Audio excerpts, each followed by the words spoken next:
All right. Hi, everybody. Welcome today to this beautiful union that I have with Frank and Nilsa McKinney. And it's just such an honor to be able to interview you two because I met Frank at the Make a Success event hosted by JT Fox in LA back in November. And I was just floored by all of the success that he has in real estate and running marathons and his Caring House project that he has. But more importantly, I was intrigued with his relationship with his wife now of 30 years. I'm Lisa McCallum. I'm an author and a speaker and a coach.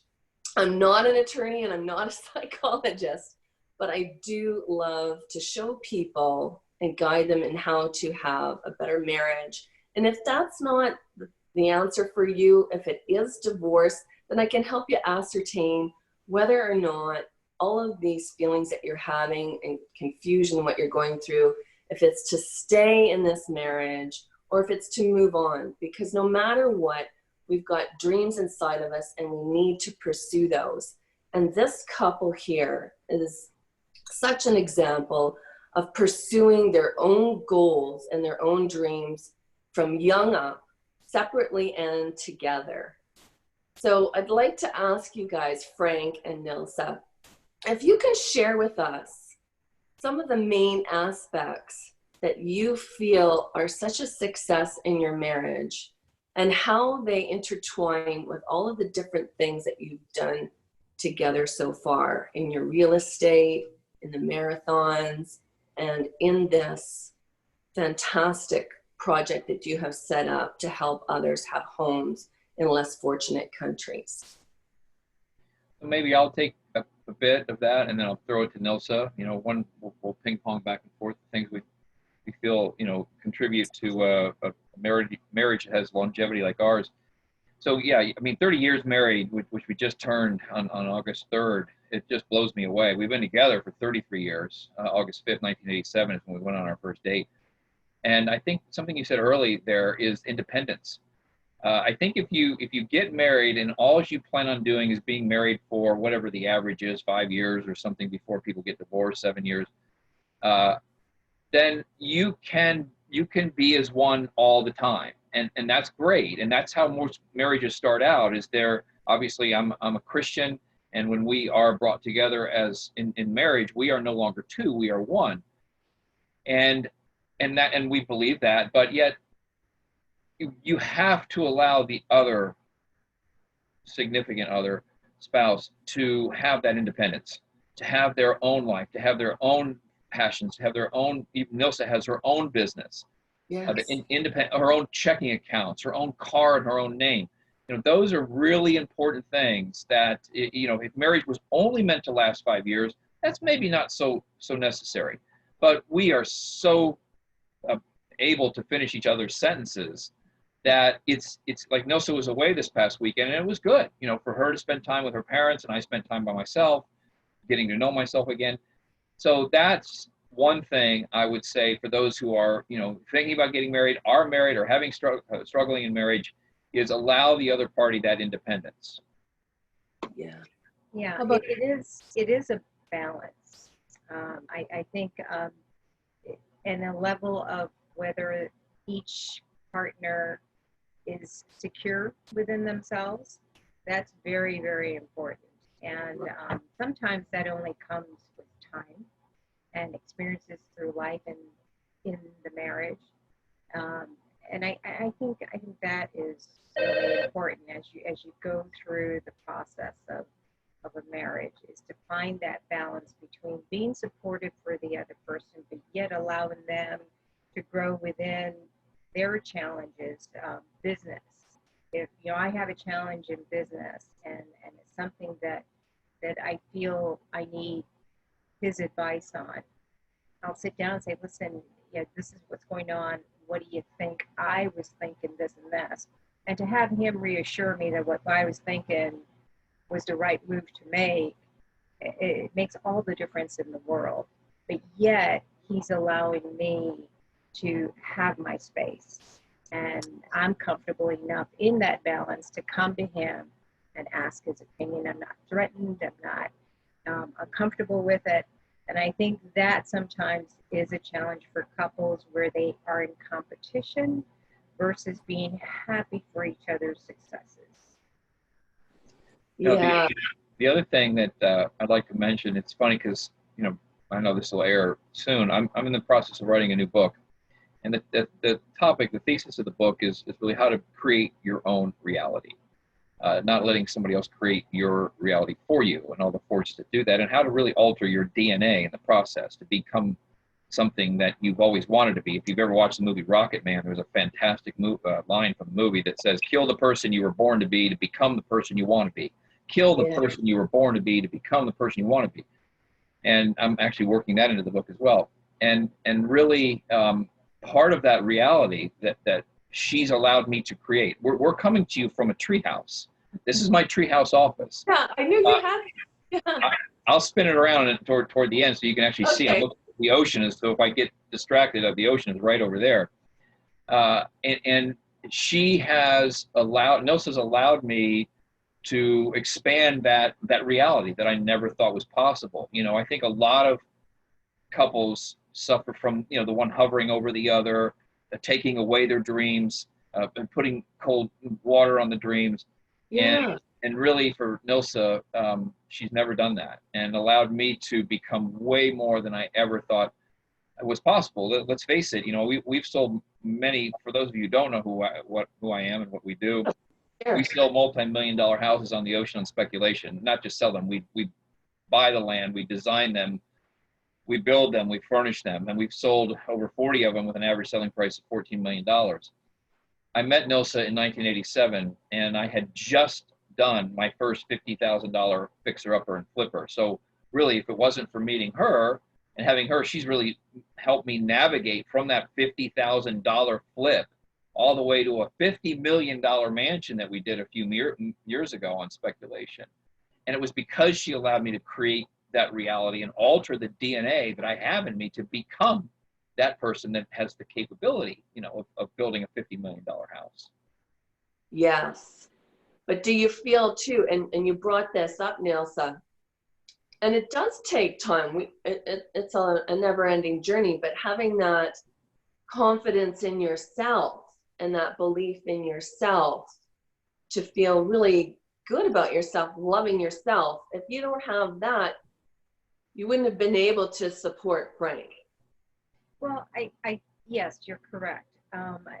But that also comes with the relationship in the marriage, and also learning to compromise. At the very beginning, we both were and we still are, very strong-minded in our fields, and it took a process, and there were skill sets that had to be brought to the surface that never were needed before to be able to bring those strong personalities together to create what we knew was possible and allow the other person to have their moment, allow the other person's skill sets that may have been a little sharper than yours to step forward and take the initiative on something that needed to be done and not be prideful about it. And then in time, that exercise turned into joy for the other person and their successes, whether it was in business, whether it was in running, the hardest foot race in the world, and seeing him cross that finish line and being so joyous for him, and being a part of that journey to see him succeed. I couldn't have been happier. So it really turned out where his joy was my joy. Your and joy. If you can get to that point in the marriage and both parties can feel that way unselfishly, you have made great strides in your marriage. Yeah. Absolutely. Yeah. What do you think, Frank? Well, it's as I'm getting older and as we've been together for the time period that we have, I don't mean to go back to this book that I'm writing, but I'm actually including in a whole section that's titled the significance of a significant other. This is a mindset book. It's a business book, but without, I mean, we aren't meant to be alone. Most people, even if you're independent and extremely, even if you're a loner, you don't want to be alone in life. No. And having someone to spend your life, a partner to share your purpose with, is making its way. I've never put this, I've written 6 books, right? And I've talked a little bit about relationship, but to me, it is really, I have 5 sections in this new book. It's taking up an entire section. That's how important it is. And how, you know, I have seen in my line of work, let's stick with work for a minute. You could go to the running or what have you, but with work, I have seen many promising real estate careers ruined because the significant other didn't support the dream of the dreamer. And not everybody has the same dreams. Not everybody wants the same things, and not everybody dreams like I might be a dreamer. And it's a sad thing. You know, you have to choose between the career or your marriage. This love affair with real estate versus my love affair with my wife, and I have to choose one. Eventually, you know, like you said, you counsel people. You hope that they make it. You want them to make it. Of course. There's that point at which I don't want somebody to have to make that choice. You know, it's No. Let's have both, and that's what we've been able to do for all these years. Yeah, let's have both. Let's have it all. Yeah, let's have it all. Exactly. Yeah, let's have it It all. takes work, though. It takes Oh, work. yeah. Yeah, it's not something that you have one conversation and then you say, okay, that sounds good, we'll do it. And as you well know, actions speak a lot louder than words. We all can say a beautiful sentence, but it's how you interpret in person and in your actions what you're saying. And to give your partner unconditional support with realistic guidance that is important to you and that your partner will listen is a step in the right direction. And that's not always the case in a conversation. We've many times had conversations where I may express my feeling about something or an idea that he just comes up with, which he is constantly so creative. And that's part what I enjoy so much about him is his creativity, his zest for life. That just invigorates me. But not all the time do I agree with, oh, let's go do this or let's invest in that. Yeah, I will step back and say, I like your idea. However, these are my concerns. And not always do we agree.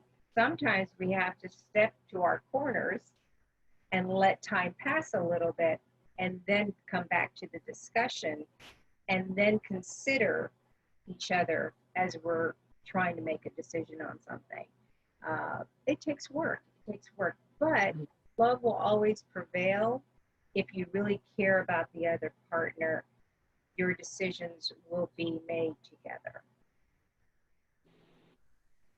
These are really powerful things because I know for you two, you have achieved great success in these different areas of your life. You call yourself a real estate artist, and that's very unique. I don't find I see that out there very much at all. And also, so your real estate is your business together. You work on that together. And then also you have this Caring House project. And I'd like the two of you to talk about this a little bit more. And where I'm going with both of these things is that they're great success on their own, but together, your ideas together around these two things and working on these together, how the marriage has made these things successful. Yeah, let's take those independently. So the first thing on the real estate side, Nilsa has her own business, called Nilsa Design Services, and she has clients that are a lot better paying than I am when it comes to the interior design work that she does for them. So Okay. that part is almost like a marriage between two businesses. You know, I go out and find the land, and I'll have a concept as far as an architectural style and a marketing concept of how I want to present it to the world.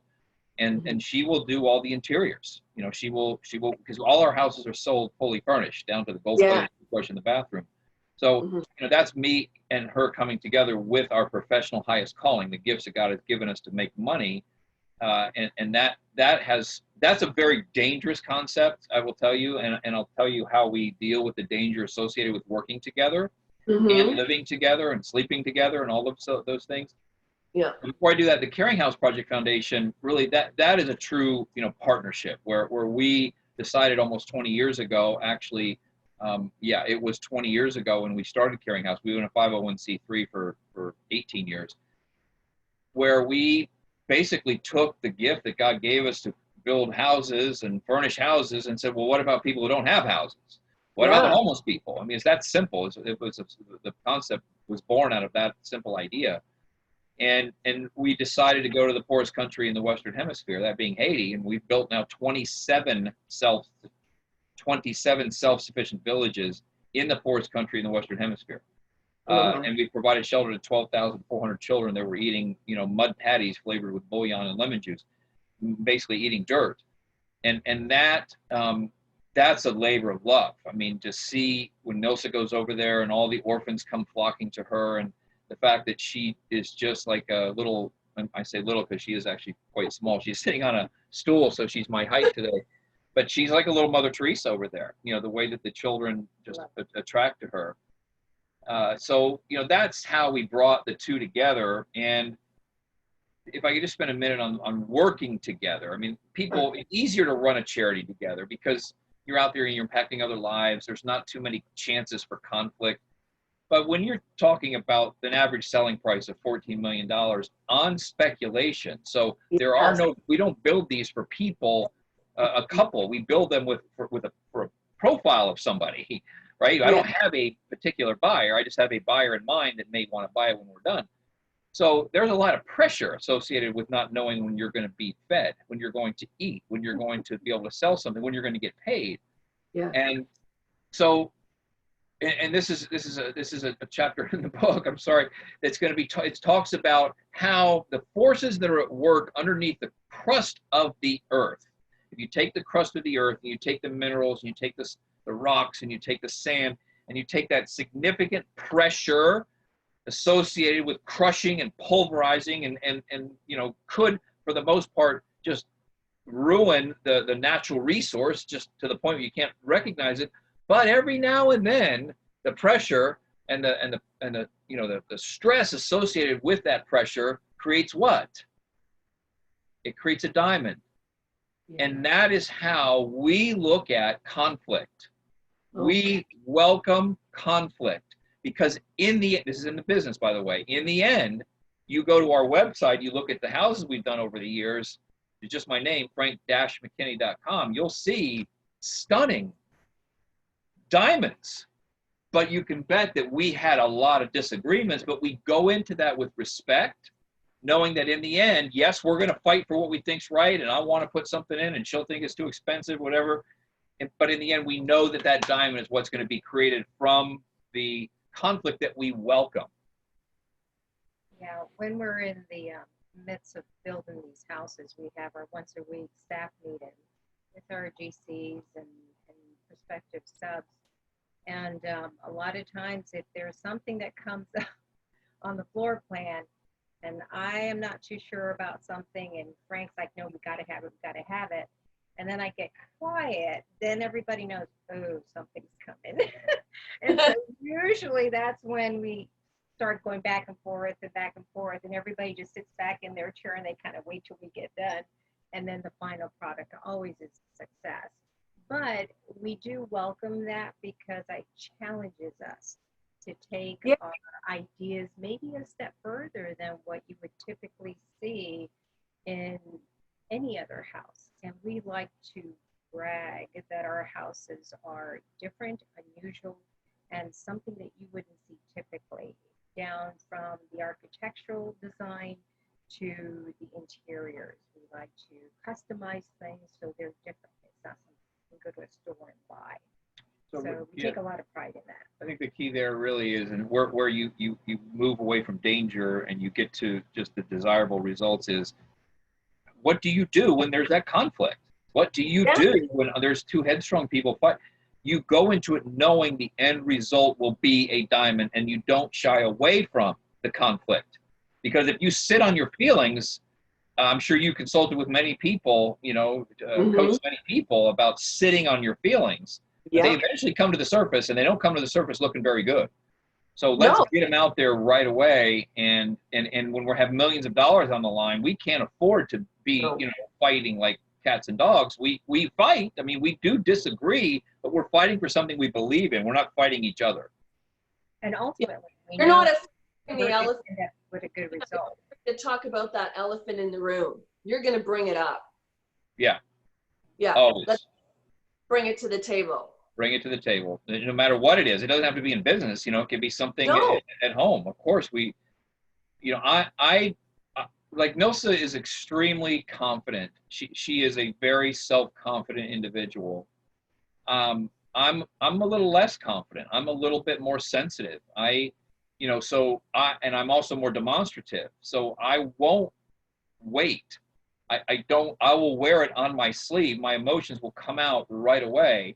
And sometimes with her, I'll have to pull them out because she does sit on them a little bit. And it's important that maybe I sit on the impulse to express myself, and she sits less and expresses herself more, and that's it does create, I mean, obviously for 30 years, we've had our fair share. Of course, we've had our fair share of issues, but that respect, I think in the end, is really what it gets back to.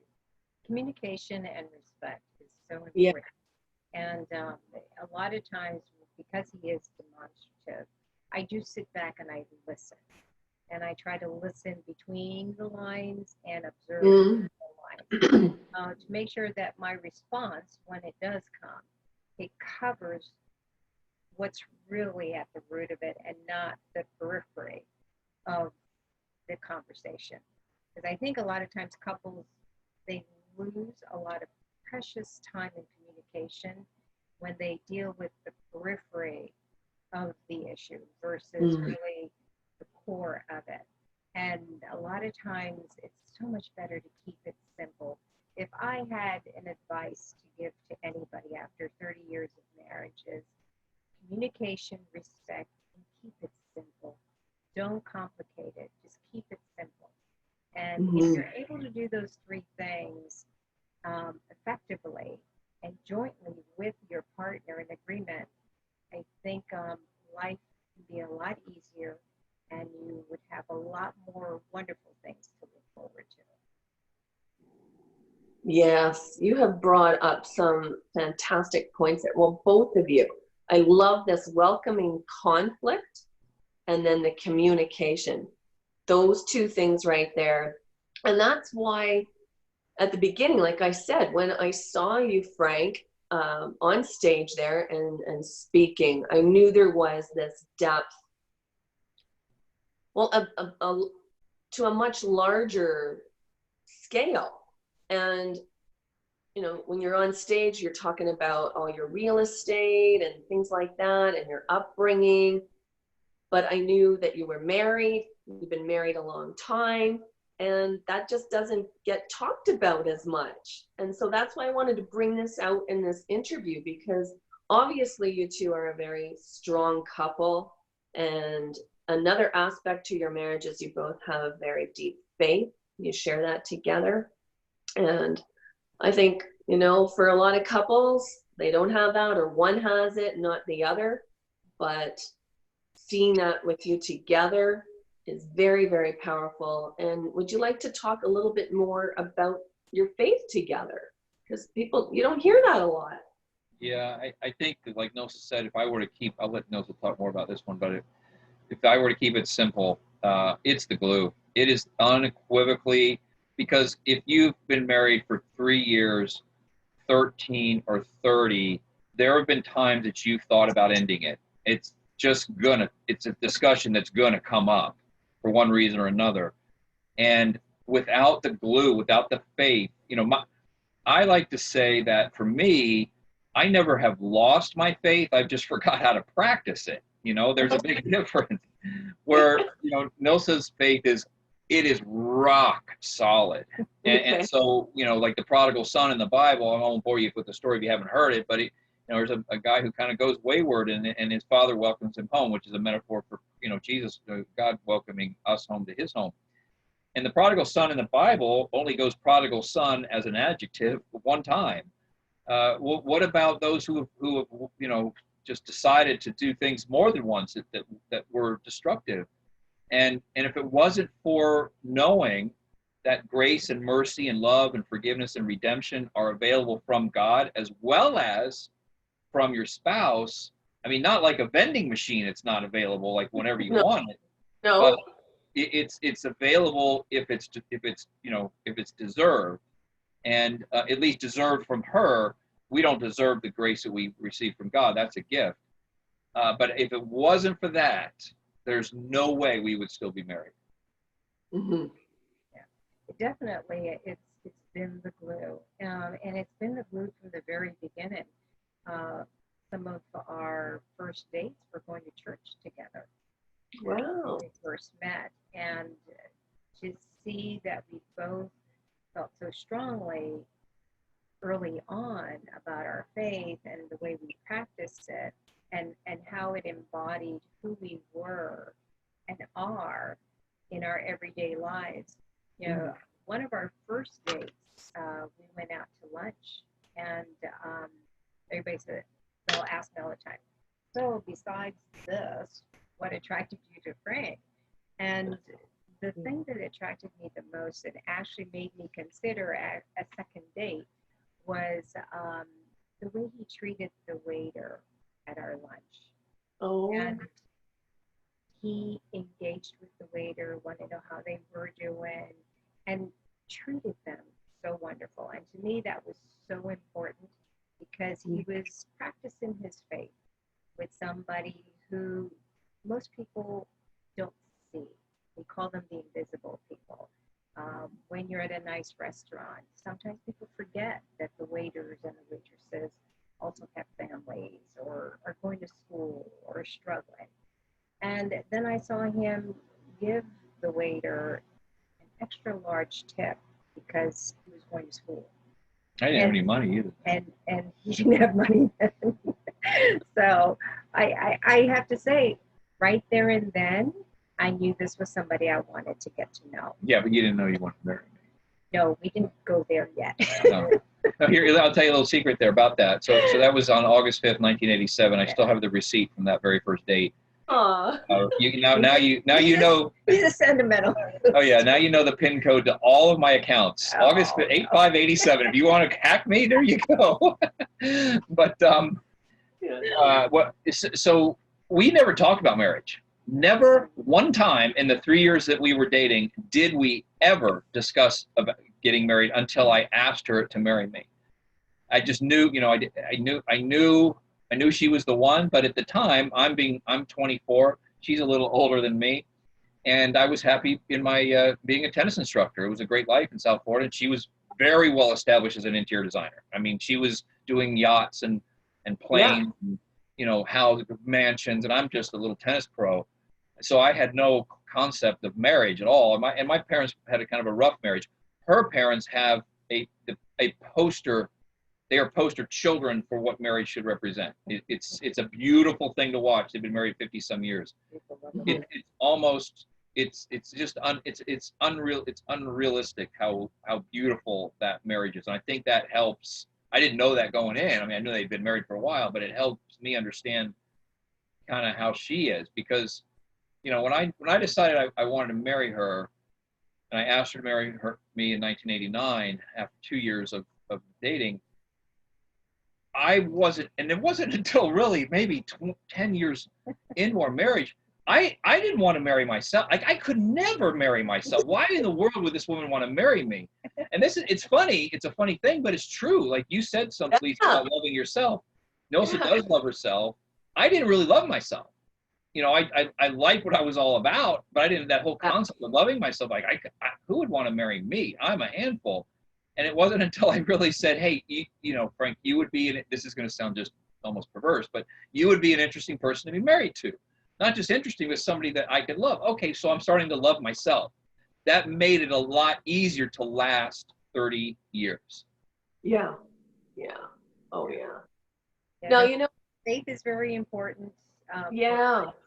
And I think what bonds us is having a common ground that is so rooted in us. Now, any other couple, if it's not faith, if they can find a common ground that is stable and it can sustain and weather a marriage, because marriage is somewhat of up and down storms, and how you come through the storms either will break you or make you stronger. And if you're able to sustain, because of your foundation being solid, those storms, you're going to find a relationship that is only going to get better and better and better in time and stronger. And to go through life, especially when you get to your mid 50s and you're going into your 60s, to have a partner. One of us is going into our 60s. Hush up. You have a partner that you know has your back. It just makes life so much easier. It really, truly does. Not that being alone is not satisfying, but like Frank said earlier, we all need companionship, and to have a partner that you know has your back just makes stepping on those minefields of life so much easier. Yes. And obviously you have found that in each other, and that has grown over these 30 years. And there's one thing, when I saw you on stage in LA, Frank, you had two words that you were talking about, and one was rich and one was enriched. And I'd like you to go a little bit further with that, because I think a lot of people that would see you on the surface or just be introduced, and I can speak for a lot of people out there, there's that judgment of, oh, well, look at all the homes they have and the millions of dollars of homes they've sold, and isn't that a grandiose life? And that judgment can happen in people, or, oh, I wish we could have what they had. It takes a lot of hard work. And if anyone can see that and read into this interview, you can see that you two have worked very, very, very hard, enriching your relationship over the years. But I'd like for you to talk about those two things, the word rich and enriched. So let's start. I'll dumb it down and then we'll get more macro. We have, so yes, our professional career has grown together. I came into this marriage with nothing, very little money. I was making decent money teaching tennis. I was able to lease a pretty fancy car, because back then everything for me was about materialism, consumerism. But as we succeeded, if you follow me on social, you'll see I drive a Yugo, and most people don't even know what a Yugo is. I mean, basically my hairdresser has a pair of scissors that cost more than my car, and that is a fact, by the way. That's not just a funny little statement. It is a fact. And so our lifestyle has not really changed too much, Lisa. We don't have a huge collection of fancy cars in the garage. We had one vacation home in Colorado that we sold because we weren't going there that much, but it wasn't in Vail or Aspen. It was a little town called Canyon City. The house cost me $300,000. It wasn't some big multi-million-dollar house. So it's really important that, it's not materialism, it's not consumerism. It's really this whole Philanthro-Capitalism, which is taking the benefits of being a capitalist and a successful entrepreneur, and then sharing those with those less fortunate. So most couples are monomaniacally focused on obtaining riches. And that's when you're young. I mean, it's okay. I didn't know any better. I'm not going to fault you if that's what you want to obtain is riches, but what are you going to do with it? What are you going to, because the reason that you're obtaining the riches is because you want to be happy. That's the sole purpose of being rich, is because you want to be happy. riches will provide you with two things: all the relief and comfort that you can imagine in your life. But of course, you've heard the saying, it doesn't provide happiness. Some people mistake all the relief and all the comfort for happiness. And believe me, the more relief and comfort you get, the more void you are of true joy. You might be happy, but you're going to miss joy. So what I try to teach folks in my books, when I was up on the stage, is that working towards enrichment, not just enrichment in our marriage, but really that's an individual thing, right? That's fulfillment. That is purpose. Human beings need purpose. And the purpose of just putting more cars in your garage or clothes in your closet is I'm going to say it's shallow, but it's going to be short-lived too, because your garage is only so big, and you can, right? You're going to continue to feed the madness. Yes. Where I follow a biblical passage that is from the Gospel of Luke, chapter 12, verse 48, that says, I'll paraphrase it, to whom much is entrusted, much is required. So we had a lot entrusted to us, coming from where I did with a 1.8 grade point average and a $50 bill from Indiana. And Nilsa was raised on the Virgin Islands, in St. Croix, very poor. Came up pretty poor. Her parents had provided for her, but she wasn't born with a silver spoon in her mouth. No. And so we really take that so seriously to what are we going to do with the success that we have, and that to whom much is entrusted, much is required, much is expected, is why we built the 27 villages in Haiti. And of course, that enriches our individual lives. It enriches 20,000 lives in Haiti, but by default, it enriches the marriage. Yes. It does. I think the other thing is never forget where you come from. Very important. We all started somewhere, and we all had a beginning. And our successes it's a beautiful thing. And I was getting interviewed for, I don't remember what it was, but the reporter asked me, how do you guys do these big buildings? He called them monstrosities. And I told him, I said, we do the big houses so we can do the little ones. To me, it was a no-brainer. And like I said, we kept it simple. This is what we do. And there's so many people that don't have a roof over their head. And, my parents worked very, very hard to send me to a private school so that I could have the best education. And I saw them work hard to do that. So I know what hard work looks like, and I know what hard work feels like. So I don't forget that.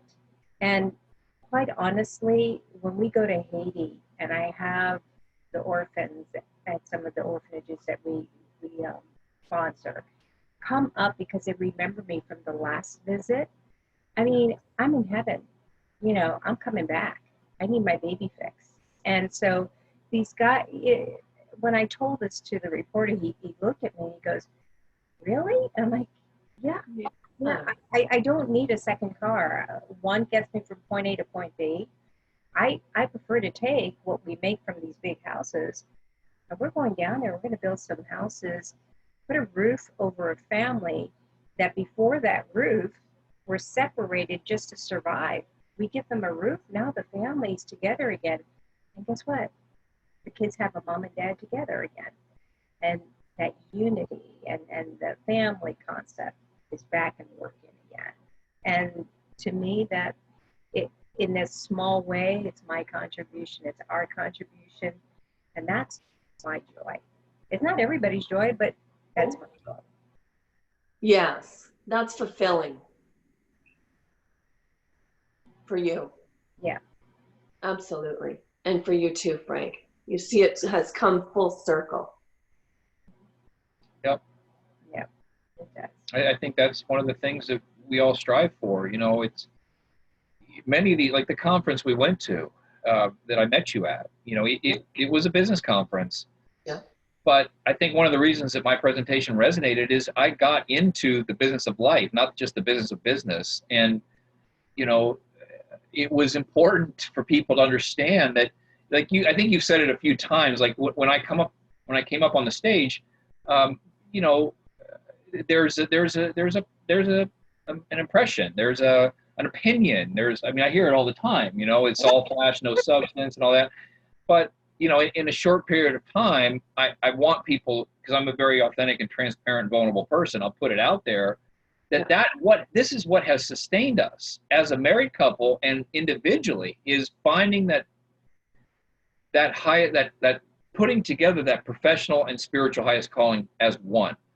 Yes. Professional highest calling is yours is to counsel and coach people going through divorce. That is a gift God gave you to do a little bit better than most. You do it a little bit better than most people, not better than everybody, because that's egotistical. You do a little bit better than most, and you make a living at it. What's your spiritual highest calling? I mean, everybody listening and watching this, what's your spiritual highest calling? I didn't know what mine was until well into my life. I was void of it and pretty depressed because I didn't know what that could be. I didn't know what the concept was until I realized why I wasn't feeling so good. It was because I was a lot bit too materialistic and consumeristic and never satisfied with what we had done. And the next project had to be bigger with more bedrooms, more bathrooms, and more square footage. And then I finally got introduced to this concept of my spiritual highest calling. And that was back in 1998, 99. So 20 years ago is when I got it. And that has given life to my years. It put heart back in my soul. Mm-hmm. Yeah, it makes you feel alive and you're thriving, not just surviving. Right. It's giving you have a purpose. Yeah, human beings want to be human beings want to be appreciated, and they want to have purpose. We need those two things. And that appreciation can come external, internal. And once you get it internally, like you appreciate yourself for using the gifts God gave you and being a responsible steward for those gifts, is better than any external accolade that you'll ever get, any external appreciation that you'll ever get. Because you basically found what your purpose is, what your calling is. And that's, that's what we've done both professionally and with the Caring House Project Foundation. We've withstood the test of time with both of them. Nilsa was in business longer than I have. I just celebrated my 34th year in business. Nilsa was like 35 or 36 years, but Caring House has been around for over 20. Wow. Building all those villages. So, it's important for young people that are watching this. Yes. Stick to things, stick it out, stay with it. And I understand that this little device here has created a lot of attention deficit. Now, we all have attention deficit. Not everybody has the disorder, but we all have an attention deficit. That's okay. But, stick with something that you started. Give it enough time to bear fruit. You're planting the seed. Most young people, I'm saying young as in like maybe 30 and under, don't spend enough time on that watering of that seed and making sure that it's getting enough sunlight, that they'll just jet off to something else. And we tend to keep things simple. I work from this treehouse. I don't do projects. I put 3,000 miles a year on my Yugo. I don't drive far. My projects are all right out there. I'm going to spin around so you can see it. You can see where I am. Yes. No. Can you see the ocean? Yes. It's a little cloudy today, but anyway, this is my tree house. This is where all the magic happens, where I wrote all my books and where we design all the houses from. So that was just a little tangent for y'all. Yeah. It's your spot where you get inspired, eh? Well, yeah, it's a play. Everybody needs a place that draws out their creativity and ingenuity, because creativity and ingenuity is what's rewarded in business today. You must be creative. You must be ingenious. And I hadn't written a book, Lisa, until I built this tree house. I wrote 6 books from this very desk right here, and all the houses we've done over the last, how long have I been up here? Almost 20 years. All of the designs have come from up here.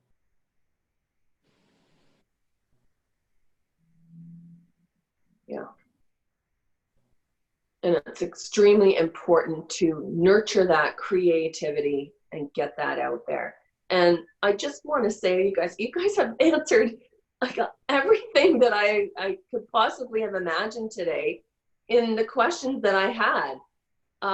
They just flowed. And I just want to thank you so much for coming together and being on this interview. Because like I said, the intention actually for this interview was to show couples that it is hard work to stay stick things out, try new things, work on things. It doesn't happen overnight. And to have those commonalities, like you said, Nilsa, whether it be faith or something that is bringing you two together so that you can work on things together. And to know too that couples who are successful in many different areas generally, hopefully, are successful within their marriage. And that's what I wanted to bring to the table today, to show you the depth of this couple and all of the different things they do in their charities and in their work together. And that you see that it takes a lot of work and dedication. It just doesn't come quickly like that. Like you said, Frank, with the cell phone, young couples have to know that they've got to work together and strive and have these commonalities together. So thanks so much. It's really, I just back to the young people, it's really, we have a 22-year-old daughter who eventually someday will get married. And, people like you are very important to young people considering getting married because of the kind of the throwaway society. And I don't mean throwaway in a bad way. It's just like, okay, I'm done with that. I need a new iPhone. All right, I'm done with that. I need a new app. I need a new car. You can't take that approach. Well, you shouldn't take that approach to marriage, because after the honeymoon's over and the blush wears off the rose, because it eventually may, well, the blush doesn't have to, but it will dull a little bit. Then what? Do you really want to go through life with either multiple partners in your wake, meaning multiple divorces, or should you maybe water the grass on your side of the fence a little bit more? The grass is always greener on the other side, or so they say. It's greener because you water it over there. But what about watering it on your side of the fence for a little while before you jump the fence and think it's going to be greener on the other side? Because that pink cloud phase that is inherent to any relationship does wane. It does wear off. And we wanted it to last. I mean, I don't want to go through, like, I couldn't build another life. This is my life, and this is the life I love, and I don't want to mess that up. Mm-hmm. Mm-hmm. But you talked, like you said, you brought a very key thing up in all of this. You both did, is that communication. Get it out there. Talk about it. Because without the communication, there is no marriage. It's how you communicate, though. Especially if you have two very strong personalities, you have to be very skillful in how you communicate and respectful. If you're able to communicate and keep that respect while you're communicating, because 9 times out of 10, if the need is there, the communication at an intense point means you're not agreeing on something.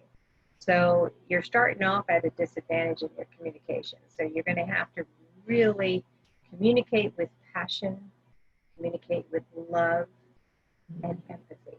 And if you're able to communicate that way, ultimately, it will work out. If you want to. If you wanted to. If you wanted to. Yeah, I mean, I'll leave it to you to counsel those people who decide to throw in the towel, because sometimes, that's necessary, because the toxicity of the relationship is just so off the charts that it's, it's sad but true. But in that case, I'm sure you would agree, when that toxicity is on a scale of 1 to 10 is 11, then don't wait. You got to go. Move on. Go. Yep. Yeah. And life is, like I said, it's worth following your dreams and living your life to the fullest. Absolutely. And that's where I come in. I've done that myself. Wasn't an easy decision. I turned over every stone I could. I think, other than cutting off my right arm, I don't know what else I could have tried to save it. But it's knowing that within yourself. You guys have talked a lot about that, the inner aspect of yourselves, knowing that you've done everything that you can to make it work. And then if it can't, like that toxicity, well, then you have to move on and do everything that you can to have the best life that you can have out there. And I could definitely show people how to do that, because I agree. You know, I think the difference between a marriage that lasts a long time, you notice we didn't say it's void of disagreements and fighting and all those things, but never once has toxicity made its way into our marriage. We've had about every other sensation, but something like, because I think once toxicity starts to spread like a cancer, Yeah. it's really hard to pull that back. So we've had everything else happen, but that our relationship has never turned toxic. That's fantastic. And I just want to say congratulations, because you just said you're celebrating your 30th wedding anniversary. Fantastic. Yeah, it's a big deal. So, you know, for those watching, Yeah. please, you know, we would appreciate your support of our Caring House Project Foundation. Just go to my website, which is frank-mckinney.com, and you can learn about all the projects we've done, these multi-million-dollar homes. You can take tours of them. You can read sample chapters of all the books that I've written, and you can go to Haiti virtually and see the villages that we've built over there. And by the way, if you do buy a book from us or make any kind of, buy a book, all the money goes to Caring House, and we would really, you know, I can buy a chicken for $4.75, what it costs you to buy a fancy latte at Starbucks. I really appreciate you sharing that. And yeah, have a look at this interview, see who this couple is, see what marriage is all about. And if you want to reach out to me at lisatalksdivorce.com, you can, and we can talk both options here. All right, well, you guys have the most incredible day. Thank you so Thanks, much. Lise. Thank you. Bye, everybody. Bye. Okay, thanks.